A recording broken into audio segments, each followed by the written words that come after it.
artificial intelligence avatars. The Arizona Supreme Court is using the tech to simplify and report on court rulings with the public. Now, these avatars were made by a company called Creatify. It's an AI video ad platform that just raised about $15.5 million in a Series A funding round, co-led by WonderCo and Kindred Ventures.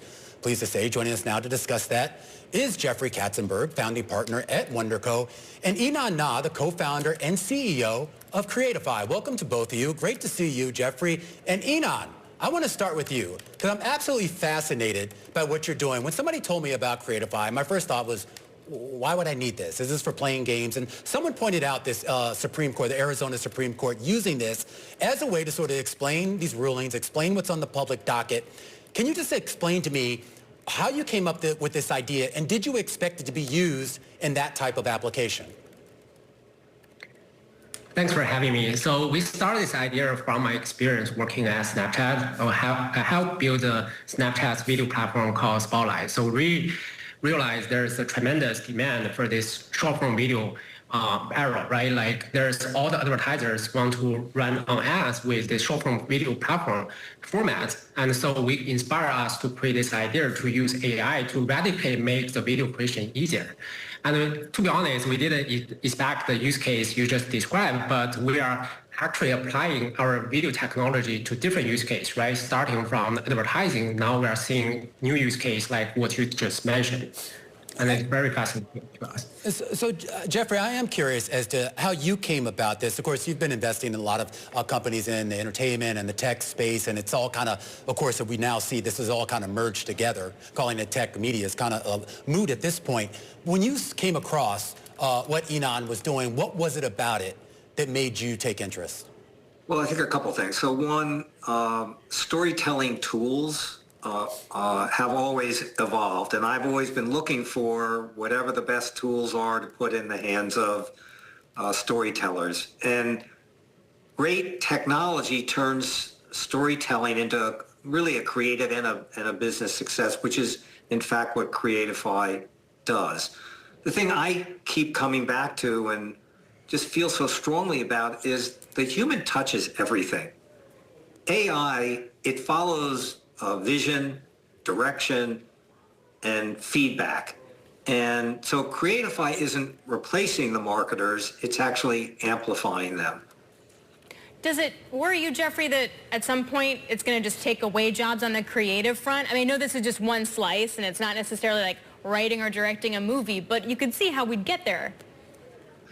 Again, I come back to the human touch here, I think is just absolutely essential and fundamental. And so the answer is, what I think it does is it democratizes storytelling. So as a perfect example here, what Creatify does very specifically around advertising, and advertising is very much a storytelling enterprise. And it takes something that would cost many, many tens of thousands of dollars and maybe take 4 or 6 or 8 weeks. And it actually is able to do it in minutes and at a fraction of the cost.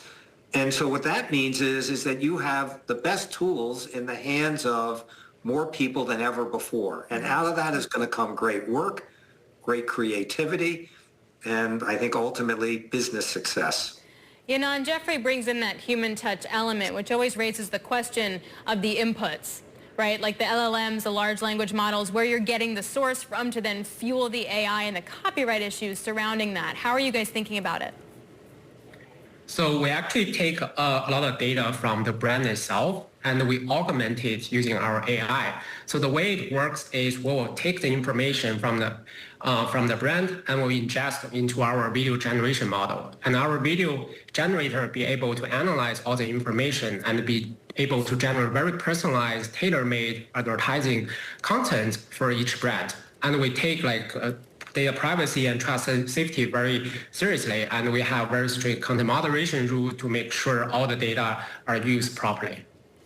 Is there a sense, though, Yinan, and when we talk about the use case for this, what do you think the trust level for users are going to be. So we use this example of the Arizona Supreme Court, and it's a certain practical application. There's been other cases where people have tried to use AI avatars in courtroom functions without necessarily informing the court that they were using them. That's led to a lot of laughs, but it's also raising about a question about what I can believe with my own eyes. How do I know what's real when I see AI has gotten so good? Yeah, AI definitely making a lot of change to how advertising world works. And the way we use it is we use AI to really empower a lot of business, because traditionally for a small business owner, if they want to run video advertising, it costs thousands of dollars, 2 to 4 weeks, and it's very cost prohibitive. With Creatify, we actually can empower them to be able to create a video ads within minutes and be able to grow their business. So what we do here is really to empower entrepreneurship, empower business, so they can actually focus what matters to grow their business. So that's also the vision of Creatify. And Jeff, Romaine, it does. Well, listen, it does raise a point here, which is, should there be guardrails? And the answer, I believe, is yes.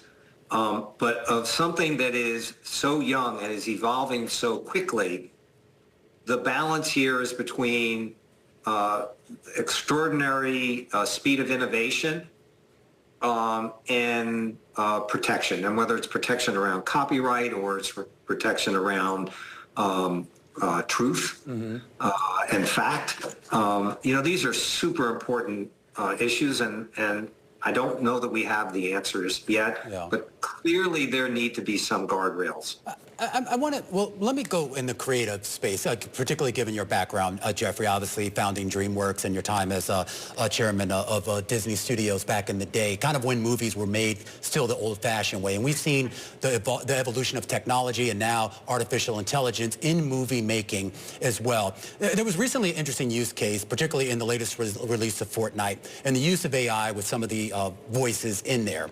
I don't know what the business terms of that were, what sort of contracts were signed, but it seemed to raise a lot of hackles about fair use, about transparency of use. And I am curious, particularly in the creative fields, how you see this evolving. I know it can be complementary to the human creative, but will it be? Will we as humans be willing to accept that?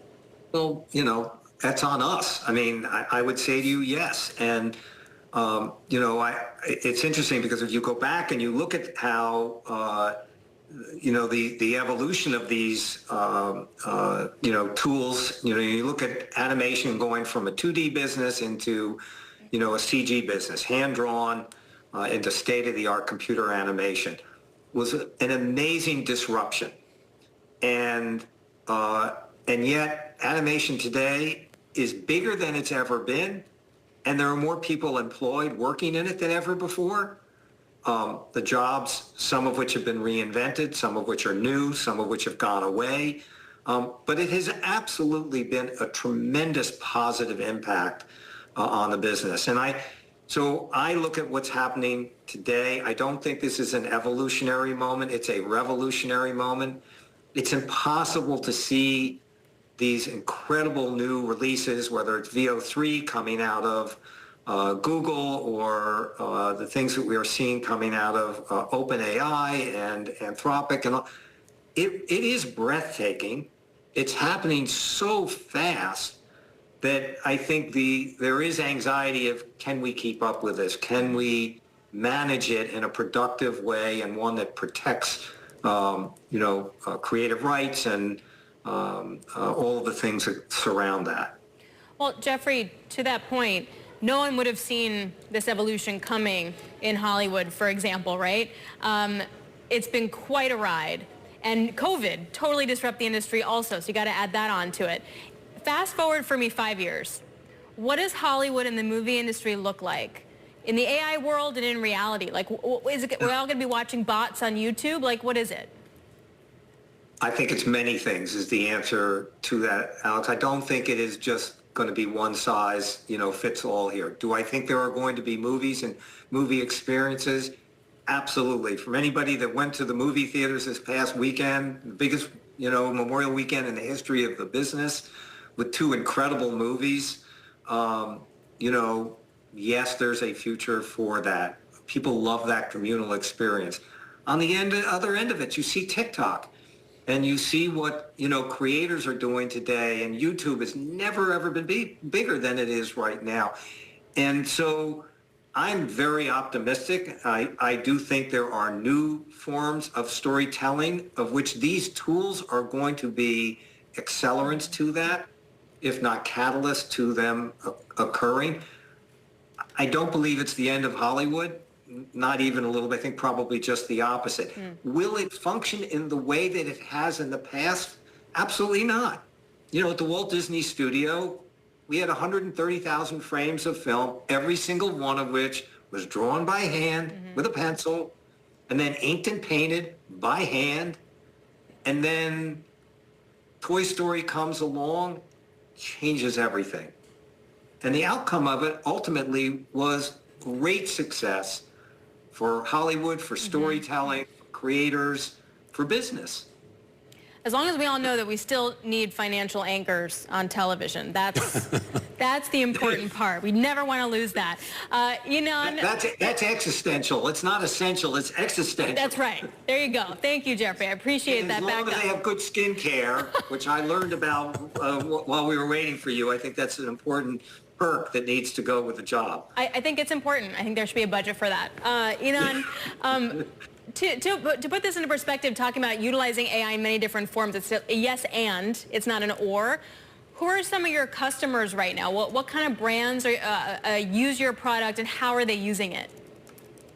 Yeah, we have a range of different customers, from like SMB owners to like marketers to agencies.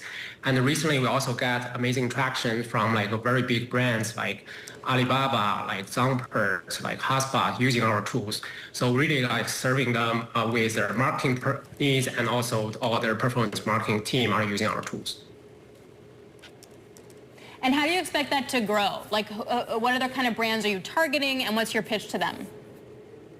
So basically, we started out by building this like AI ad maker, which is a video creation tool. But now we actually evolve into an end-to-end video ad solution. Now we not only helping brand with just ad creation, we also help with the ad research, which is before the creation, and after creation, we help them to deploy to different platforms and doing the optimization. So really, it's a one-stop shop for all your performance marketing needs.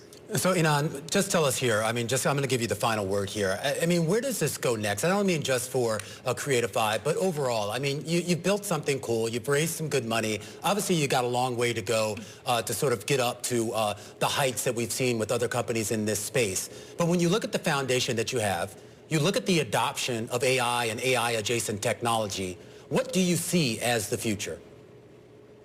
We see the future is there are going to be like a very intelligent AI ad agents, which pretty much can automate everything along the performance marketing journey, right?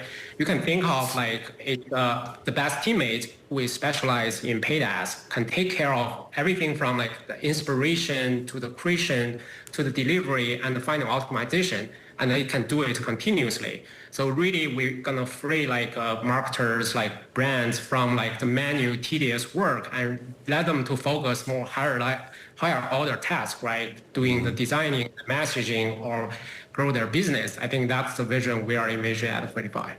We really appreciate your time today. Both of you, thank you so very much. Good luck with all of that. Please come back and let us know how all of it is progressing. Jeffrey Katzenberg, founding partner of Wonder Co. He's going to go out and get some skincare in just a second. And Yinan Na, co-founder and CEO of Creatify as well.